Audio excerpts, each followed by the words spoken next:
What's good, sports fans? Are you ready to elevate your live entertainment experience?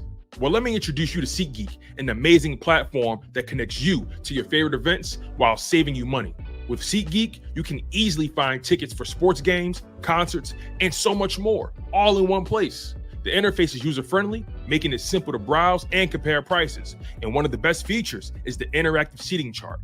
You can see exactly where you'll be sitting and how much you'll be spending, ensuring you get the best value for your money. But here's the best part. Check this out. By using my promo code, ChalkItUpSports, you can enjoy a one-time $20 discount on your first SeatGeek order. That's right, $20 off your first SeatGeek order. Imagine catching that thrilling game or concert without breaking the bank. It's a win-win situation. Plus, you'll be a part of a community of fans who eat, sleep, and breathe live events just as much as you do. So what are you waiting for? Click the link in the description to download the SeatGeek app today. And don't forget to use my promo code ChalkItUpSports for a one-time $20 discount on your first SeatGeek order. Get excited. Now let's get back to the show.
Yeah. The grind don't stop. The vibes don't stop. You know what it is. Make sure you guys smash that like button. And oh, by the way, smash that like button. I am your humble host, your gracious host, your illustrious host, your most grateful host, Tone DeShields II. And you're tuned in to a Philadelphia Eagles edition of Chalk It Up Sports, where no matter if we win or if we lose, we just got to charge it to the game. And we've been doing a lot of winning lately. You feel what I'm saying? And the opponents have no choice but to chalk it up to the game. You feel what I'm saying? Charge it to the game, that is. I appreciate y'all for being here. Man, we made it to 6,000 subscribers, y'all. What the hell? 6,000. 6,000 subscribers. I have no one to thank but y'all. I have nobody to thank but y'all. And obviously, I'm thankful to my wife. I'm thankful to my mother, my father, my brothers. You know what I'm saying? My mothers, excuse me. You know, my uncles, my aunties, my grandmothers, my cousins, you know, my friends, my associates. I'm so grateful for all the support that I've received over the years, over the months, over the weeks, over the days, the hours, the minutes, the seconds. Thank you for supporting. Every bit of your time has been invested into this product. And we don't get to 6,000 subscribers without you guys investing the time in me, investing the money in me. You feel me? And I owe it to you guys to give my all, to be consistent, to be a pot stirrer. And I mean that in the most positive way, right? My goal here is to stimulate your mind, man. My goal is to stimulate your mind, Craig. You feel me? I want to make y'all feel something when y'all come to this show. Whether we agree or we disagree, whether we're on the right side of the conversation or the wrong side of the conversation, my goal is to make y'all feel something. And you guys have been locked in so consistently, hitting the like button, subscribing, and all of you who've been watching after the fact, you know we have so many people who can't catch the show live. but they always double back and tune in. Those people are so valuable. I see you. I see you listening on Spotify. I see you watching on Spotify. I see you listening on Apple Podcast. I see y'all on Twitch. I see y'all on Facebook Live. I see it. I see y'all on YouTube. I see y'all in the comments. I see all of y'all. Trust me. I see all of y'all. And I'm just grateful. I'm just grateful to have the opportunity to be able to kick it with y'all. So thank you guys for helping me, allowing me to get to 6,000 subscribers. Because we're building this thing and we're growing. And the goal is to talk about your Eagles, to talk about your Sixers. The goal is to give you guys passion. The goal is to give you guys my perspective. If you guys watch my shows, I'm not the biggest X and O guy, right? I mean, I know the game, I understand the game, but I'm not the biggest X and O guy, right? You're not going to see me breaking down film. That's not my forte. That's not my forte, and I never pretend like it is. You know, I tend to lean on others in that regard. I ask a lot of questions. I talk to a lot of smart football people, and I use that information as a way to supplement what I already know and how I already feel about the game. So you'll never see me playing myself on these airwaves. You'll never see that. What you see is what you get. And I appreciate y'all. I appreciate y'all for locking in on the content. It means a lot to me, man. It means a lot, means a lot, means a lot. Now that we've gotten the pleasantries out of the way, right? We're going to be here for about 45 minutes to an hour, something like that. It all depends how the vibes go. We're going to be here. And again, before you guys get too comfortable, smash that like button. I want to talk about the roster depth on his team, the depth on his team. I want to really get into that because I've been thinking about this since the Bengals game, and you know, with Darius Slay being hurt with the groin, we don't know if he's going to play. And Davon Tyree, I saw Jalen Carter on the injury report as well with the shoulder, did not practice. This happened last week. I believe Thursday he didn't practice either. So I think they're just being cautious with his shoulder. I think Jalen Carter's going to play. I wouldn't worry about that. Tyree. Last week, I don't know if you knew, but last week he was on injury report with the did not practice. I think it was Thursday. I don't know if it was Wednesday or Thursday, but he was on there as a did not practice. And then I think Friday or Saturday, maybe Friday, he was limited or whatever. But I think Jalen Carter is going to be fine. He's going to be fine. I wouldn't worry about that. You know, I think that there's same thing with Landon Dickerson. He did not practice with a knee. I think they're looking at those guys as, hey, those guys ain't got to practice. I know what they're going to give me. You feel what I'm saying? I know what Landon Dickerson knows his job. Jalen Carter understands his job. So I don't think they're too stressed about that. But the Darius Slay injury, though. Darius Slay's dealing with a groin. And a groin is very unpredictable. A groin is in the same category as a hamstring, if you ask me. It's all in the same vein. So if somebody dealing with a hamstring or a groin, those things they're finicky. They're ticky-tack. It's those soft tissue injuries. Those things are a little weird. They're a little unpredictable. And someone of Slay's ilk, someone of Slay's experience, you don't want to throw him back out there with a groin. He's more of a liability at that point. So I think this is going to be a real big week, a very big opportunity for none other than Isaiah Rodgers. And it's so interesting because leading up to the season, I don't want to say I was down on Rodgers. I don't want to say that. I was just really high on Ringo. And I think both of those players are capable of doing the job. But based off what I saw from Isaiah Rodgers in that Bengals game, in the limited action we did see him in, I think I want Isaiah Rodgers out there. I think that's the best person to put in right now.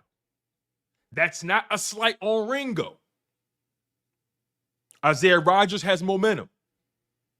And I'm rolling with that. The way Isaiah Rodgers stayed in phase with Jamar Chase on that go ball. That's not an easy matchup at all. The moment Isaiah Rodgers came in, you knew they was going to attack him in that game. You knew they was going to attack him. And lo and behold, they put their best player on him and tried to attack him. And CJGJ was right there over the top, just monitoring the situation. And Isaiah Rodgers lines up on him, man to man. He stayed in phase. He turned his head, swatted that ball perfectly. That was one of the most perfect swats I've seen in a while. Am I tripping? That was one of the most perfect swats I've seen. Or that was one of the most perfect pass deflections I've seen in a while. That shit was perfect. And when I mean a while, I mean like on this team. That thing was like perfect. Stayed in phase, turn my head, swat, CJGJ, interception. I want to see more of that. I want to see more of this Isaiah Rodgers, CJGJ symbiosis, synergy. I want to see more of that because Joe Burrow thought he had one. He thought he had one. And Isaiah Rodgers was not, he was unfazed while staying in phase. No pun intended. So I'm really curious. I'm really excited to see what Isaiah Rodgers does. Now, granted, this isn't going to be a crazy matchup for him, right? The Jacksonville Jaguars, they're missing some key contributors. Christian Kirk, fractured collarbone, out for the season. Brian Thompson, or is it Brian Thomas? Is it Brian Thomas or Brian Thompson? I don't want to butcher his name here. I don't want to do that. But where is it? Brian Thomas. Brian Thomas Jr. He's going to be out for the next 2 to 4 weeks with whatever he's dealing with. What is he dealing with? What is Brian Thomas dealing with right now? Let me see here. I don't know what he's dealing with. I'm going to find this out. I don't want to misspeak. All right, Brian Thomas is dealing with a chest injury. Okay. He's day to day.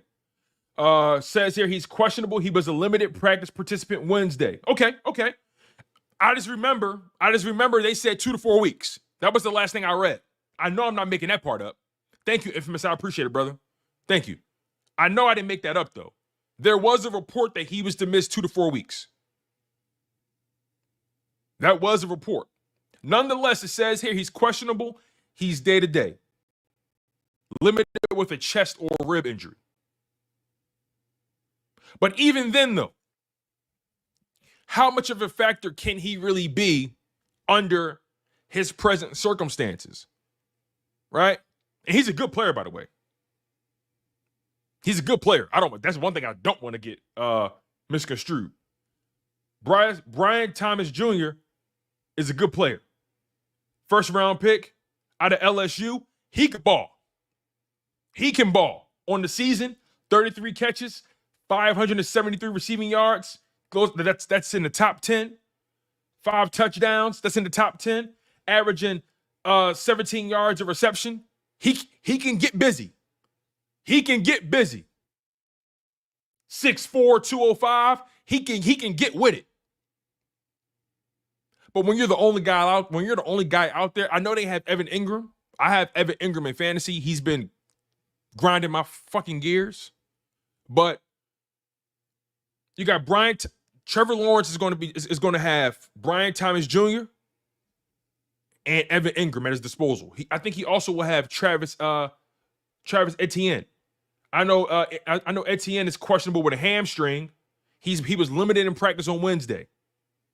They also have Gabe Davis. Gabe Davis questionable with a shoulder. He was limited on Wednesday.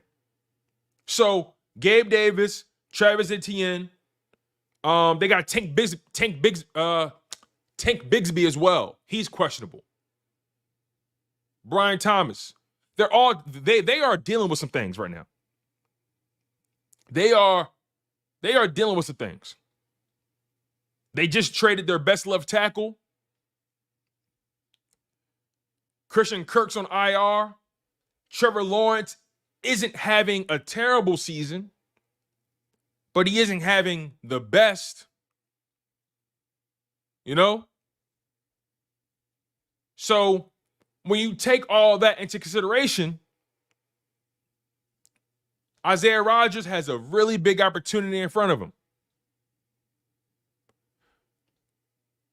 Now, obviously, Isaiah Rodgers is not the biggest guy, but he's fast, he's twitchy, he clearly has ball skills, clearly is very instinctual, knows how to stay in phase, matched up with Jamar Chase.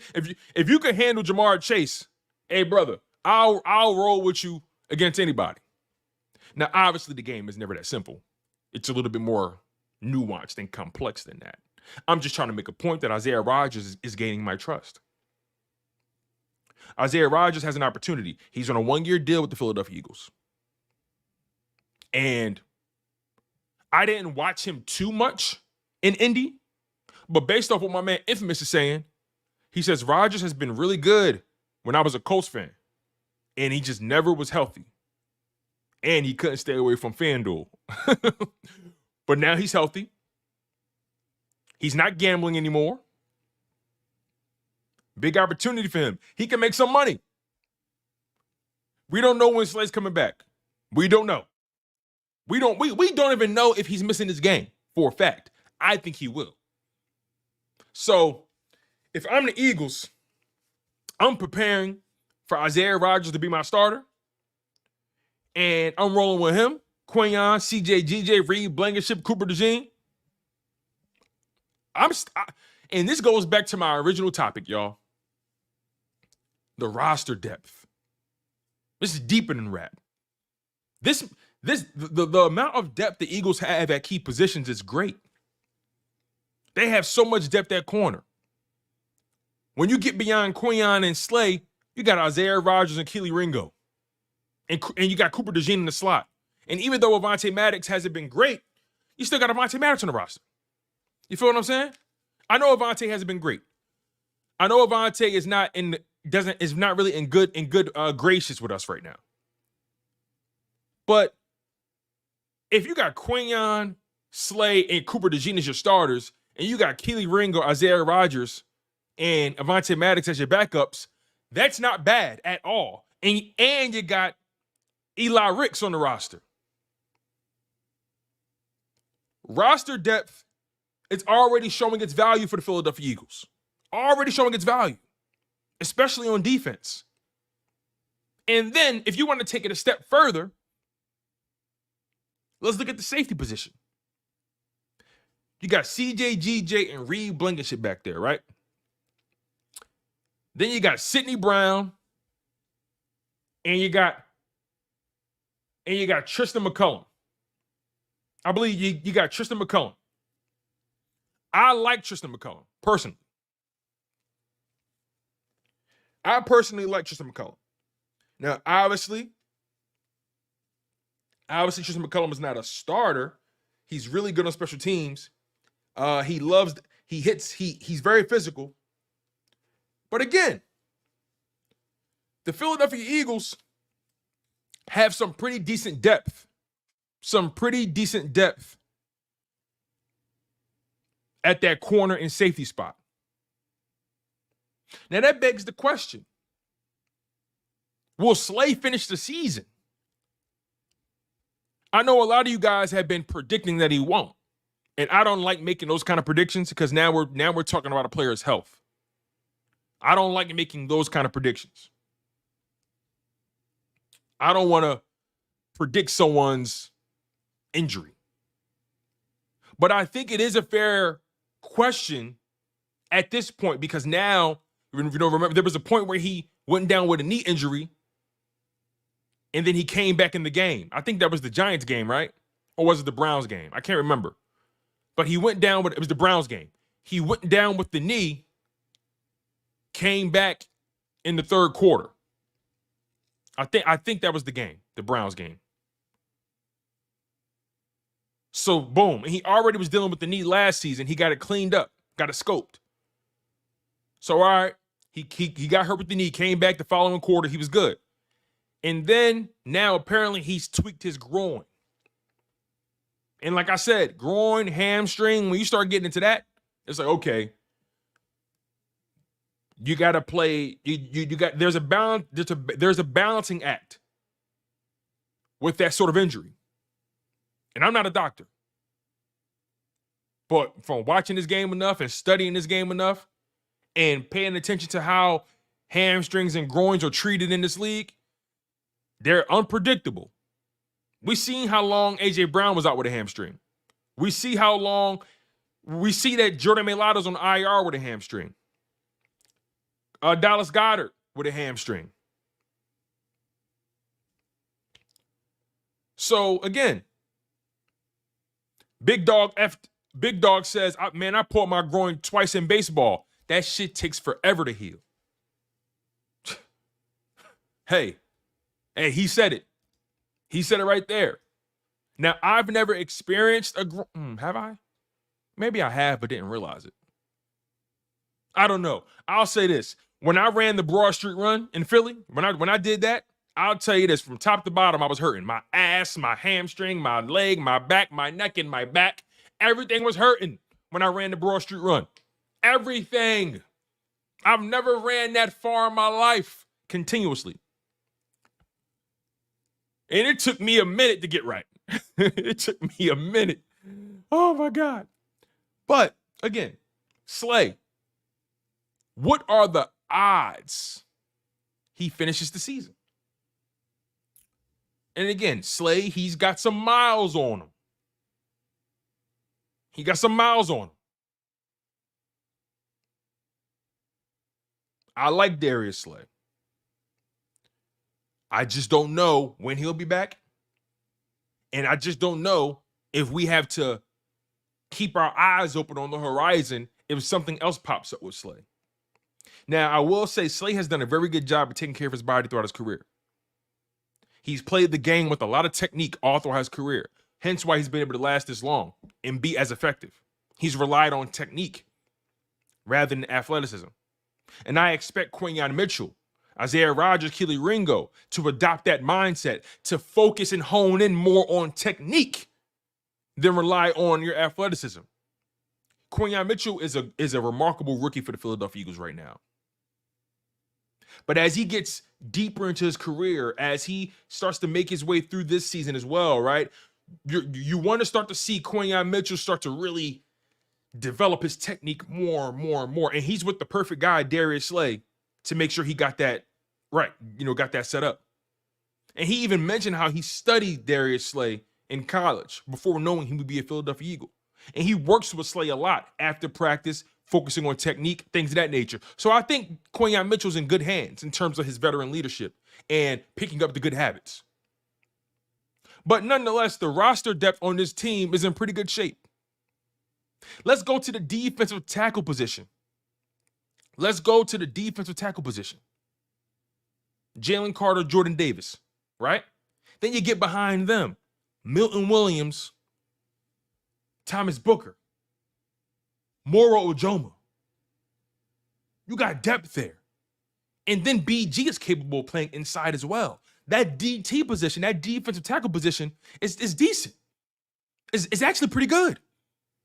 Big Chris, I don't know what games you've been watching. The Eagles' defensive tackle depth is solid. And Chris, I love you. I do. Believe me. But I don't know what you've been watching. The Eagles' defensive tackle depth is good. Moro Ojoma has been good for the Eagles. Has he gotten sacks? No, but he gets pressure. He's good in the run. He's good in run defense. Milton Williams, he has a half a sack on the season, but he's good in run defense. He gets pressure. Jordan Davis has been good in run defense. Thomas Booker, he's been good in run defense. All these guys are getting reps. All these guys are getting reps. That's the thing, right? All these guys are getting snaps. They have figured out the perfect cocktail, the perfect rotation with those guys. They figured it out. Now it's about consistency, maintaining, getting better, right? I'm in love with our defensive tackle depth. I'm in love with our cornerback depth and our safety depth there. I'm cool. Linebacker depth, debatable. Very debatable with linebacker. We don't know what Jeremiah Trotter is in the regular NFL season. We saw him in the preseason. We saw him make some plays. Still very raw as a talent, but we saw him make plays. We see his instincts. He has football instincts. He's great on special teams, right? He can tackle very well. But it all remains to be seen how good Jeremiah Trotter Jr. is when the bullets are flying during the regular season on defense. Oren Burks, athletic dude, plays fast, but again, you just don't know how good he is. You just don't know, but good on special teams. And then Ben Van Sumeren, we love him right now. There's a bromance with Ben Van Sumeren because he's become our fullback. They're using him in a lot of creative ways. He's good. He's a great special teamer, But regardless, though, I think the linebacker depth is debatable. It's debatable. It's debatable. Edge rusher, I know some people have questions there. Even though they have picked up the pace, some people still have their questions about edge rusher depth. Some people think the Eagles should make a move at the deadline, despite everybody starting to come together. I think somebody in the chat asked me, how do I feel about Bryce Huff? And I will be transparent with you guys. The first 4 weeks, I was not impressed with Bryce Huff whatsoever. I was not impressed at all. He did nothing, right? The first 4 weeks, I wasn't impressed with Nolan Smith. The first 4 weeks, I wasn't impressed with anybody on that D-line. If I'm being frank with you, I wasn't impressed with anybody. But then we get to the bye week, we string these games together, and you see the defense starting to take shape. You see Bryce Huff with sacks in multiple in 2 games, right? You're seeing Nakobe Dean with sacks in multiple games.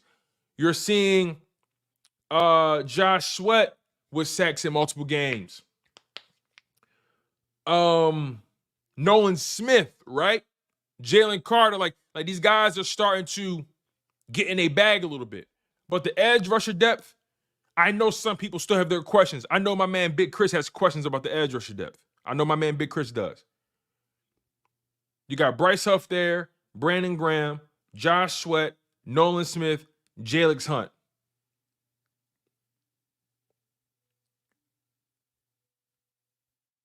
I agree with Mortis. I do believe the defensive ends are trending up. I do think they are trending up. But does Harry Roseman believe they need more there? And if you do need more there, who's getting less snaps? Right? What kind of move are you making? Big Chris says, I expected more from Josh Sweat. And I'm with you, brother. I am with you, brother. Don't get it twisted. I am very much with you. I expected more from Josh Sweat, especially earlier on. But he has started to settle in. I think on the season, let me make sure I got this correct. On the season, Josh Sweat has 3 sacks. So here are the sack totals so far in the season. I'm going to bring this up on the screen. Give me one moment, you guys. Make sure you smash that like button. Make sure you are subscribed to Chalk It Up Sports, where no matter if we win or if we lose, we just got to charge it to the game. All right. Here are the sack totals for the season thus far. Okay? So check this. Check this.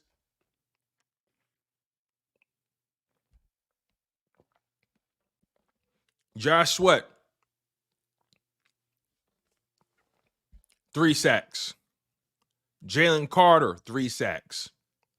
Nolan Smith, 2.5 sacks. Milton Williams, 2 sacks. Nakobe Dean, 2 sacks. Zach Bond, 2 sacks. Bryce Huff, 1.5 sacks. Jordan Davis, 1 sack. Brandon Graham, 1 sack. Jalix Hunt, 1 sack. Cooper DeJean, 0.5 sack.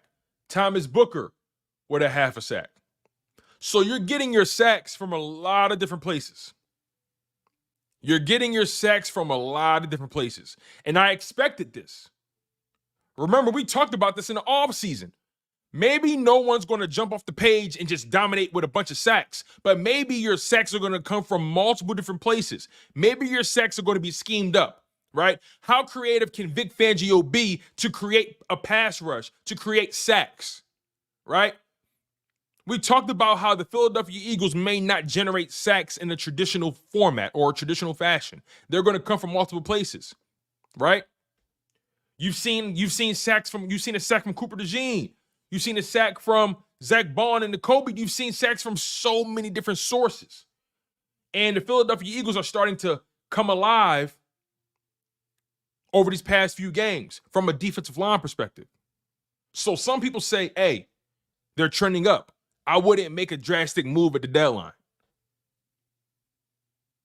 Some people say, nah, you gotta make a splash. But I've always been of the mindset, sometimes less is more. Sometimes less is more. You don't want to overcook this. You don't want to overplay your hand. You don't want to overcorrect. Right? And when it comes to Nolan Smith, Big Chris, I'm glad you brought that up. He's gotten those 2.5 sacks over the span of 3 games. So everybody, since that bye week, everybody has been in their bag. Everybody, since that bye week. Josh Sweat had 3 sacks through 3 games in a row. Jalen Carter, same thing. Nolan Smith, same thing. Like you're getting production from a lot of different places. From a lot of different places. And I do expect it to get better. And also, there are going to be games where maybe there's only 1 sack or 2 sacks. But the question is, are you getting pressure? Are you forcing the quarterback off his spots? Are you forcing the quarterback to run for his life like Joe Burrow was? Joe Burrow was doing a lot of running in that game. He had to get out of the pocket and get out of dodge a lot. He wasn't able to just drop back and sit there. He had to move and create his own passing lanes. So again, there's going to be games where maybe the sack isn't there. Or maybe the quarterback is just getting it out of his hands a little too soon. But if you're getting pressure, you're getting quarterback hits, trust me, it's adding up. It's adding up, and the sacks will come. They will come. Trust me on that. Like, for example, that Bengals game, like I said, they only sacked him 1 time. Nolan Smith and Milton Williams, they split a sack. But if you watch that game, they were getting pressure, a lot of it. So, yeah, we'll see what the Eagles do at the deadline, but I like our defense right now. I like the depth that we have on defense. Now, getting into the offensive side of the ball, and before we do so, make sure you guys smash that like button and make sure you are subscribed, especially if you're new to the show. If you're watching this on Spotify, if you're listening on Apple Podcasts, right? I appreciate you guys too. Thank you so much. If you're watching on Twitch, if you're watching on Facebook, thank you guys as well. I appreciate it. I appreciate it. Now, as far as depth on the offense, right? Wide receiver depth is questionable. That's a fact. I won't lie about that. Wide receiver depth is questionable. Tight end depth, in some people's eyes, is questionable. Now, granted, you've seen some production from Grand Calcaterra. He has helped you a lot. He's helped you. He stepped up. So not having Goddard hasn't been the biggest loss. Not saying that we don't miss him, but Grand Calcaterra has stepped in decently, filling in for Dallas Goedert, all things considered. Can he block? Hell no. Can Jack Stoll get separation? Hell no. But they are doing very well at what the Eagles are asking them to do right now. And do the Eagles have to draft the tight end this year or in next year's draft? Yes, they do. Yes, they do. But the tight ends have shown up. Grant Calcaterra and Jack Stoll have showed up. They have. Offensive line depth. I mean, it goes without saying. The best in the league. The best in the league. The best in the league. I put that on my mama. You feel what I'm saying? The best in the league. We ain't had Mailata through this whole stretch. Mekhi Becton went down with a concussion. Jalen Hurts went damn near untouched. Damn near untouched in that Bengals game. Y'all saw the pocket he was working with? Did y'all see the pocket? Did y'all see what the running backs were able to do in the back end of that game in the second half? Come on now. Come on now. Eagles offensive line, best in the NFL, best depth, the deepest in the NFL. I'll argue with anybody. I'll take my offensive line against your offensive line every day of the week. Run and tell that. Shout out to Martin Lawrence. Big Chris said, I seen Jalen stand in that pocket. Exactly. See what happens when you got protection? You can diagnose. And the Eagles have made a drastic commitment to protection. They made a big commitment to protection.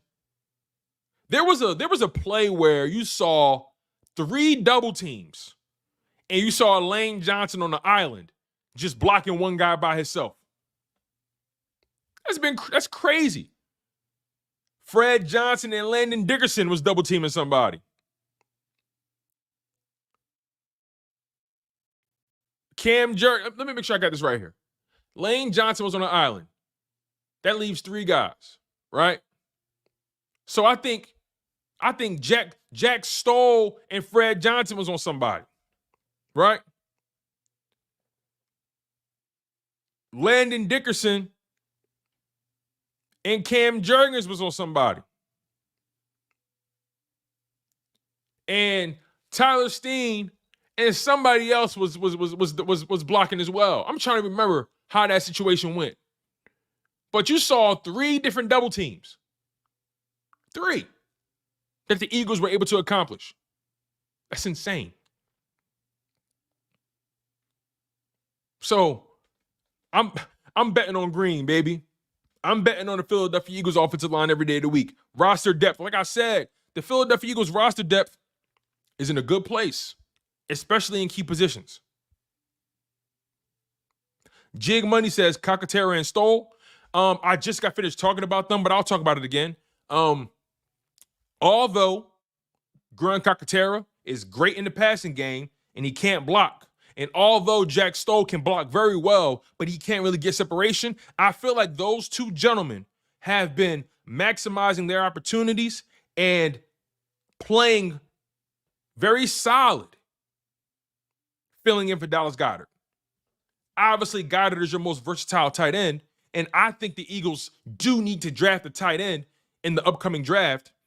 I've been pleased with what Grant Calcaterra and Jack Stoll have provided in Dallas Goedert's absence. Jack Stoll has been phenomenal blocking. Don't get it twisted. Jalen Hurts doesn't get that ball to Devontae Smith if Jack Stoll doesn't hold his man or doesn't block his man. Jack Stoll was on an island blocking an edge rusher by himself. And the edge rusher couldn't do shit. That's a big deal to me. Grant Calcaterra, every time I see that brother touch the rock, it seems like it's no other defenders on the screen. Calcaterra's ability to find the open space to get open, and when he gets open, he takes the hell off. And don't get it twisted, Jack Stoll didn't hold at all. He didn't hold him. That's just the word I used. But blocking his man. Jack Stoll was blocking that man for an hour. Jack Stoll was on his Lil' Kim. He was on his Quiet Storm shit. You feel me? Like, you got to give Jack Stoll and Grant Calcaterra credit for stepping up the way they did. You got to give him credit. Jig Money, yeah. We on the same page? We on the same page? We on the same page? And Lord Vaughn, to your point, right, about a hold? About a hold? Jack Stoll, like, that's any other tight end, like, let's be real. Most tight ends can't hold, can't maintain that block without holding after a while. Jalen Hurts, it took 4 seconds for that play to develop with Devontae Smith for the touchdown. It took 4 seconds for it to develop. Jack Stoll had to hold up for 4 seconds against an edge rusher, and he did it no problem. He could have blocked him for 5 more seconds. That's how good he was. He was on his Lil' Kim. He was on the Lil' Kim. Come on, man.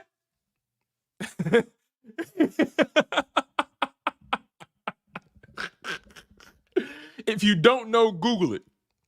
If you don't know, just Google the Lil' Kim dance. Google it. Matter of fact, I'll do it myself. Let's laugh. Let's have some fun.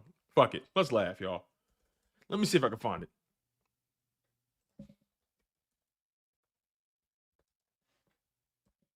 Let me see if I can find it.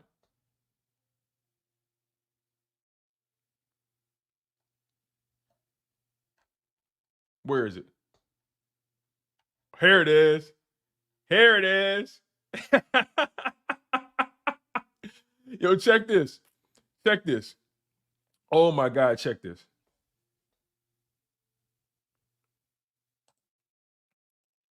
This is what I'm talking about. Hold on. Look at this. This is what I'm talking about the Lil' Kim. Just look. This is Jack Stoll. Jack Stoll. He just blocking his ass off. Look at, nope,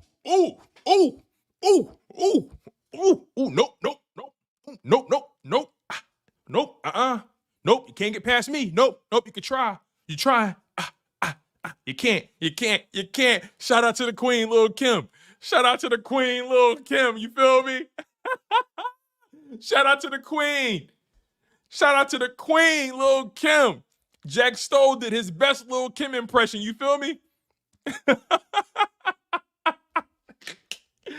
Yo, we having fun today, y'all. We cooking. You guys are locked in to Chalk It Up Sports, where no matter if we win or if we lose, we just got to charge it to the game. We cooking with fish grease. You feel me? Make sure you smash that like button. Make sure you guys are subscribed to the program. I appreciate you guys listening on Apple Podcasts, watching and listening on Spotify, doubling back to the YouTube channel. All my people who are in the live stream, all my people who can't catch the live stream and watching on their own time, I appreciate y'all too, man. Y'all know the vibes. Y'all know the energy. Stay locked in. So, again, roster depth is in a good place right now. What moves, if any moves, will Howie Roseman make? The trade deadline is on Tuesday, Election Day. I think it's at 3 p.m. Eastern time, 4 p.m. Eastern time. I don't know if I see Howie Roseman making any drastic moves. I don't know. And if he does, it may be on the defensive side. That's what I think.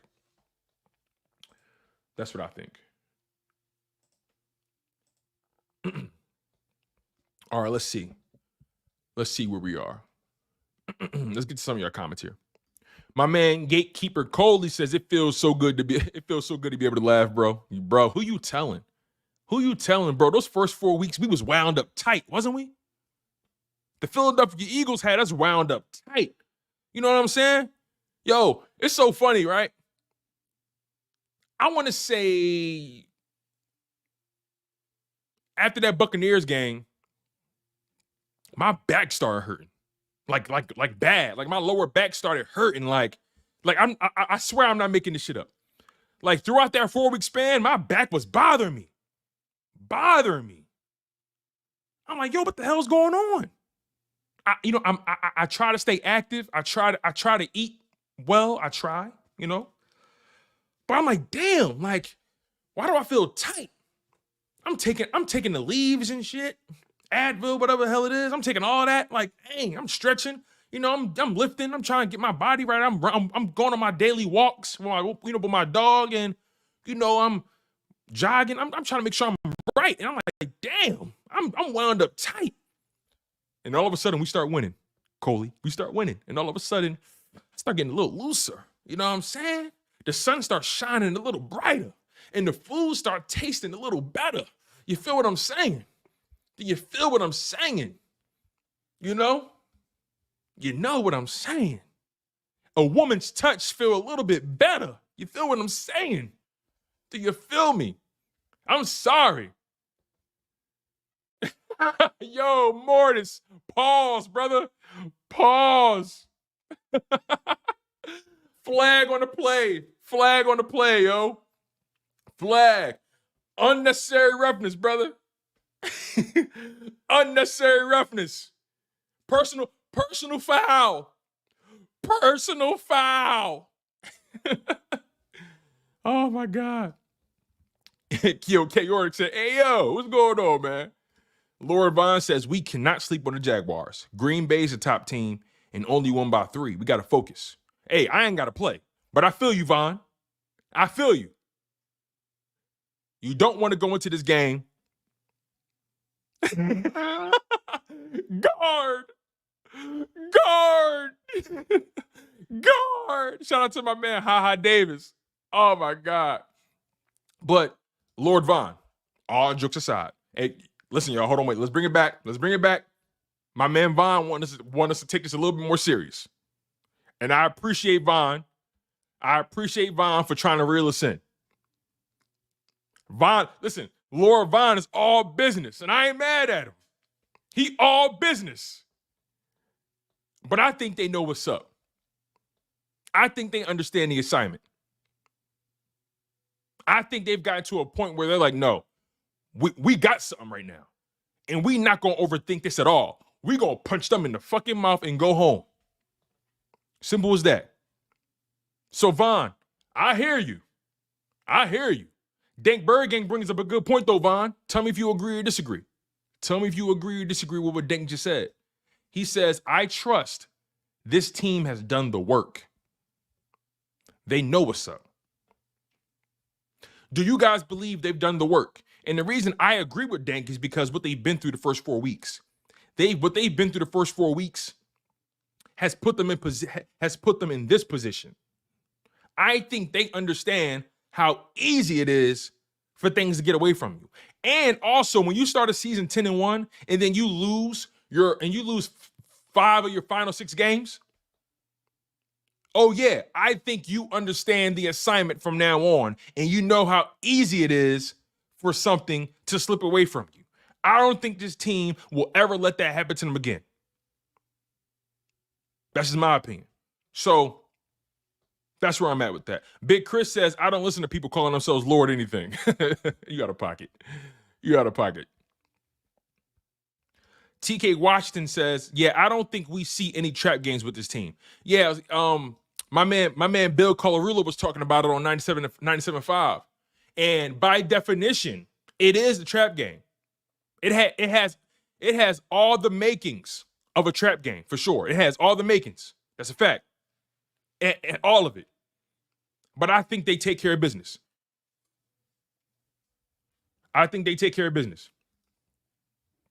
Lord Vaughn says, I pray they keep their foot on everybody's necks. No easy games. We learned that the hard way. I agree with y'all. I just had PTSD with teams we should beat. Who you telling, Vaughn? Who you telling? I got PTSD too, but I'm trying my hardest to bury my trauma. I'm trying my hardest to keep my trauma at bay. So, Vaughn, I need your help, brother. You help me, I help you. We got to keep our trauma locked up in the cage. You feel me? We got to keep our trauma locked up in the cage. It's hard. Trauma is a dangerous beast. Trauma is a hungry beast. You feel what I'm saying? Trauma is starving, and it's always trying to feast on your confidence. Trauma is a demon, always trying to feast on your pride, always trying to feast on your overall belief. We got to keep the trauma chained up. We got to keep the trauma in the cage. We got to put the trauma in the basement. Remember the classic horror movies? Hey, listen, whatever you do, don't go in the basement. Remember the Goosebumps episode? Don't go in the basement. Do not go in the basement.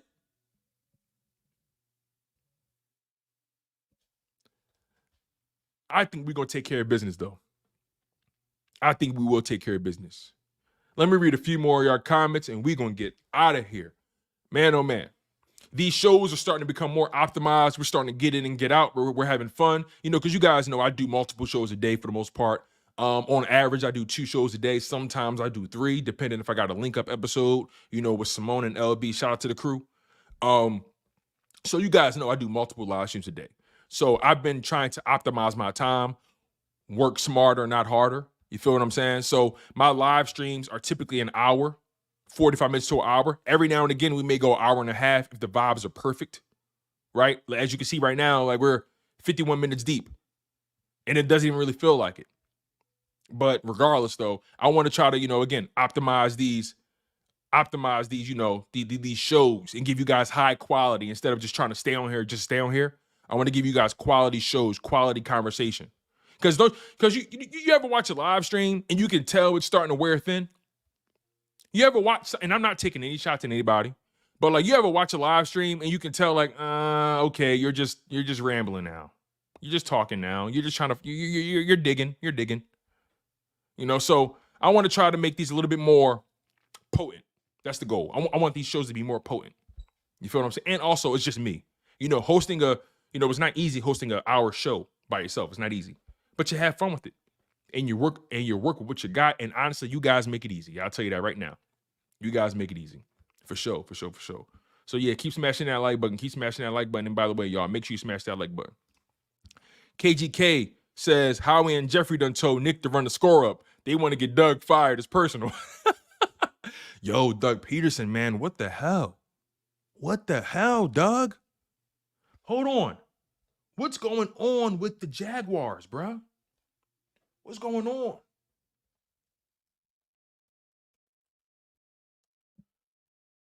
Look at this. Doug Pederson took over in 2022. 2022. Check this out. And look, you're never going to hear me say nothing bad about Doug Pederson. Never, ever. You're never going to hear me say nothing bad about Doug Pederson. Never in a million, billion, trillion years. You're never going to hear me say anything bad about Dougie P ever in life. Ever in life.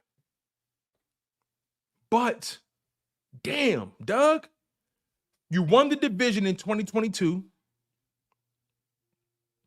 with a 9-8 record. And then in 2023, you post another 9-8 record, and you came in second in the division. And that's the CJ Stroud effect. The CJ Stroud effect put you guys second in the division. Because if I'm willing to bet, if the Texans don't land on CJ Stroud, the Jaguars win the division back-to-back years. But unfortunately, CJ Stroud is in the AFC South. So the Jacksonville Jaguars got their hands full. And Doug is just crumbling. This team is crumbling. Crumbling.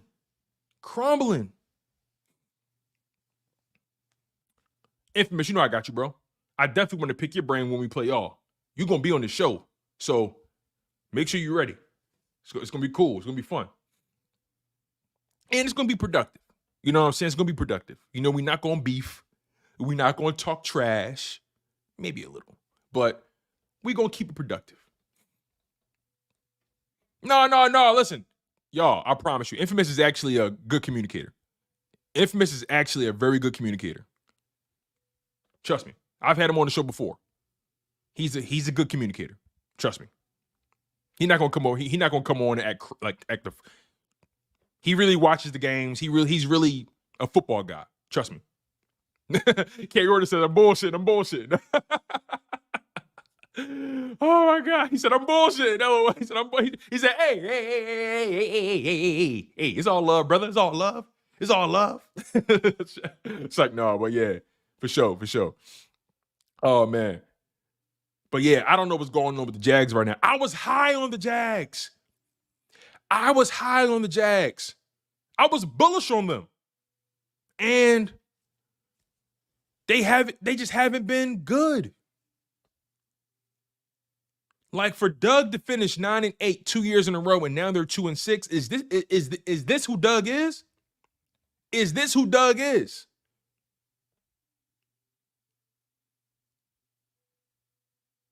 Infamous, I'm with you on that too. I've looked at their games.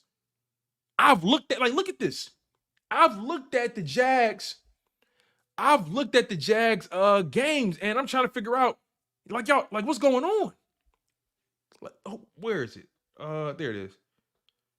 Just look at this. This is the Jaguars schedule. Look, just check this out. You lose to Miami by 3. You lose to Cleveland by 5. You lose to Houston by 4. You lose to Green Bay by 3. And if you look at Trevor Lawrence's numbers, he's not playing awful. He's not awful. But there's still a disconnect in the production still.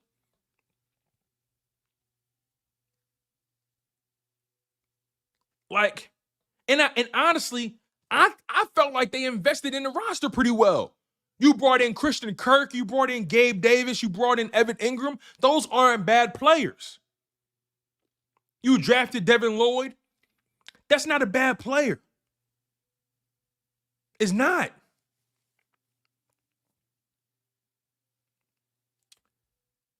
Who do they have on the D-line, as a matter of fact?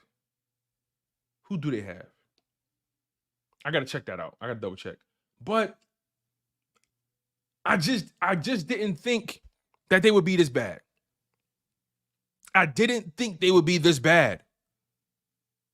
I swear I didn't. I was bullish. I was bullish on the Jags, and just look at them, making me look stupid.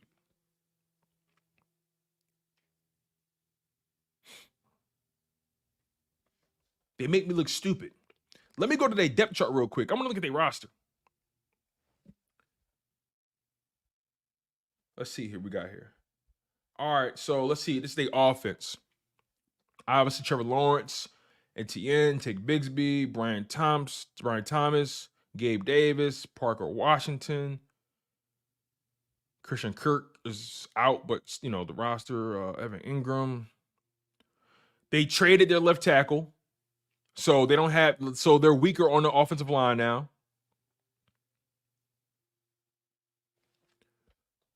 Let's go to their defense. Josh Hines Allen. Is that the Josh Allen I know of?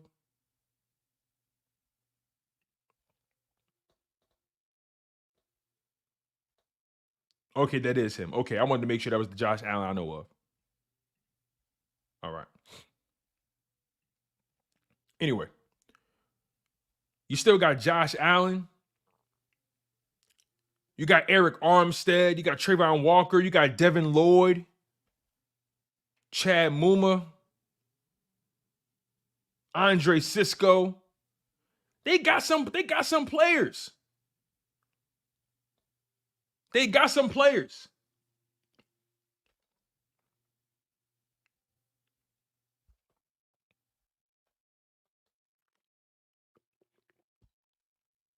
I don't know what's going on with this team. And also, if Trayvon Walker is going up against Lane Johnson, well, he might as well pack it in. But yeah, I don't know. I don't know what's going on with the Jags. I have no questions. I mean, I have no answers for them as well. But all I know is Isaiah Rodgers has a really big opportunity in this game, especially if Darius Slay can't play. I think the Philadelphia Eagles roster depth is much better than last year. Much better than last year. Your depth at corner has significantly improved. Your depth at safety has significantly improved. Your defensive tackle depth has significantly improved. Your offensive line depth has improved or maintained, however you want to call it. Your tight end depth is starting to show some flashes. What else? You know, your wide receiver depth is questionable. Your running back depth is pretty good. Saquon, Kenny Gainwell, Will Shipley, and obviously Saquon makes a lot of those guys look good. Don't get it twisted. Makes a lot of those guys look good. Quarterback depth. Big Chris, we ain't got to talk about quarterback depth. We ain't got to talk about that. We'll save that for never. How about that? We'll save that for never. But overall, I think the Philadelphia Eagles, from top to bottom, they are a better roster this year than they are last year. And they're younger. Which is a big deal. My man Infamous says they're forced to score every drive because their defense is bottom 5. Their offense can move the ball, but can't punch it in.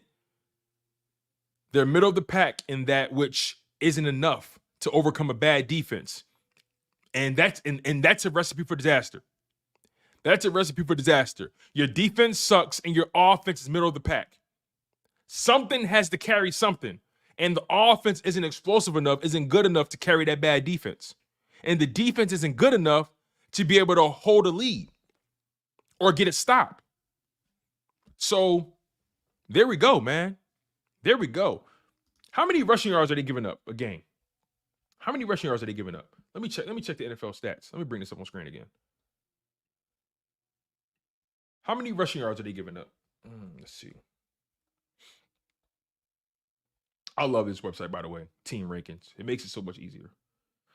All right. It's rushing defense. Let's see. Let's zoom in on that. So rushing defense, opponent rushing yards per game. Let's see what the Jacksonville Jaguars are giving up.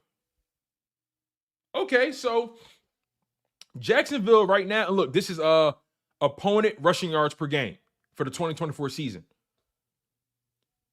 Okay, so Jacksonville and Philadelphia are on par. They're on par with rushing yards given up. Jacksonville is technically in the top 10. Technically. But here's the catch. If you look at Jacksonville for the entire season, they're only giving up 111 rushing yards per game. But if you look at their numbers from the last 3 games, they're giving up 120 yards per game.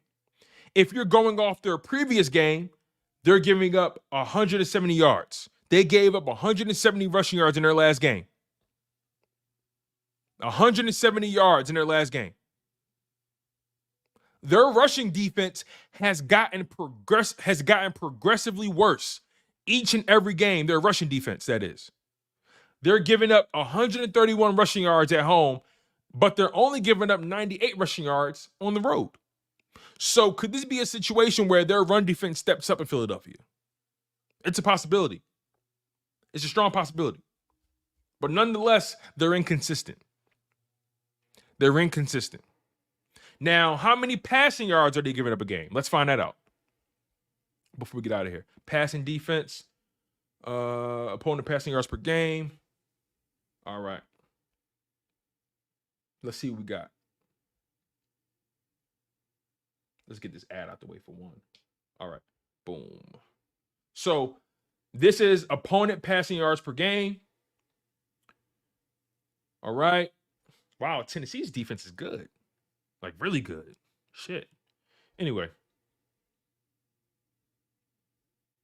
The Philadelphia Eagles are top 10 in that category. The Eagles are only giving up 193 passing yards per game. Over the past 3 games, they're only giving up 136 on average.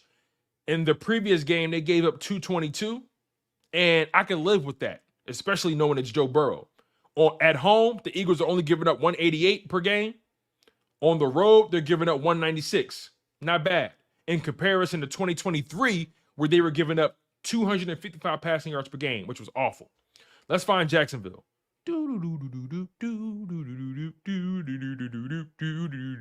Whoa!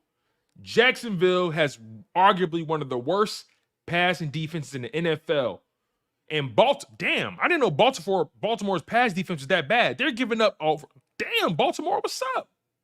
Baltimore is giving up 100 more yards in the air compared to last year. Last year, they were giving up 193. Baltimore is now giving up 291. That's nearly 100 yards more. What the fuck is going on? I know they're dealing with injuries, right? Wiggins is hurt, and Lattimore is hurt, right? Not Lattimore, Marlon Humphrey. I always get them mixed up for some reason. Marlon Humphrey and Nate Wiggins is hurt.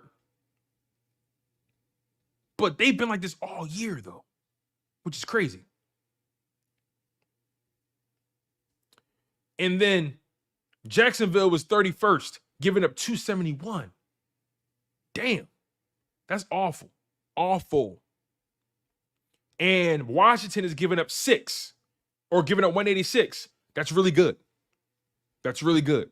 Washington has a pretty good pass defense. It's really good. Let's look at Washington's run defense, though. Since we're here, let's look at Washington's run defense. All right, Washington. Let's see where your run defense is at. Washington. All right, so you're not in the top 10. Okay. You're not in the top 20. All right. There you are. Whoa. Washington. Okay, Washington run defense is 25th in the league. They're giving up 139 a game.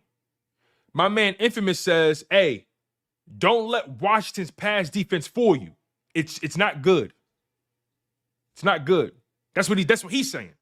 So he's locked in on Washington. He's locked in on Washington. So if he's saying Washington pass defense is fool's gold, I'm rolling with what he's saying. Their run defense is exactly where it should be. Anyway, let's get out of here, y'all. I appreciate the love. I appreciate the support, man. Like I told you guys earlier, we passed 6,000 subscribers overnight. And I am so grateful for the amount of support you guys have been giving me, man. It means a lot to me. So just make sure you guys keep it up. Make sure you guys continue to smash that like button. Smash that like button. And oh, by the way, smash that like button. Make sure you are subscribed to the channel, especially if you're new. We always have people who watch the show who sometimes just lock in. They don't subscribe. They just watch stuff on YouTube. But just make sure you subscribe, man. Hitting that subscribe button is really important. It adds to the show. And hit that like button, like I said.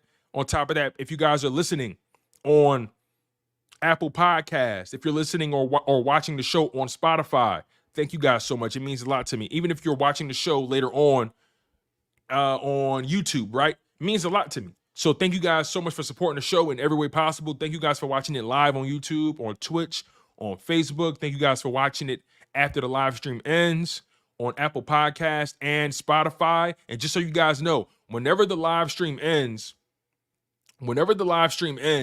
we always put the content on Spotify and Apple Podcasts within the hour within the hour. So just make sure you guys always support. And thank you, Real Rich. We got a new subscriber. Real Rich is in the building. Thank you so much, Real Rich 22. He's a new subscriber. Welcome to the fold. Welcome to the family. I appreciate you, man. Thank you. And yes, 6K, man. We made it overnight. I remember when I just passed 5K. Around, what was that? Around August, I think it was. Around August, maybe September. So we're growing, and we're growing fast. And I appreciate y'all for locking in on the content. And without further ado, we are out of here. I've been your humble host, Tone DeShields II. Oh, hold on one second. Let me make sure I got this thing right here. All right. There we go. All right. I've been your humble host, Tone DeShields II. And you guys have been tuned into a Philadelphia Eagles dose of Chalk It Up Sports, where no matter if we win or if we lose, we just got to charge it to the game. Hey, DJ, spin that shit.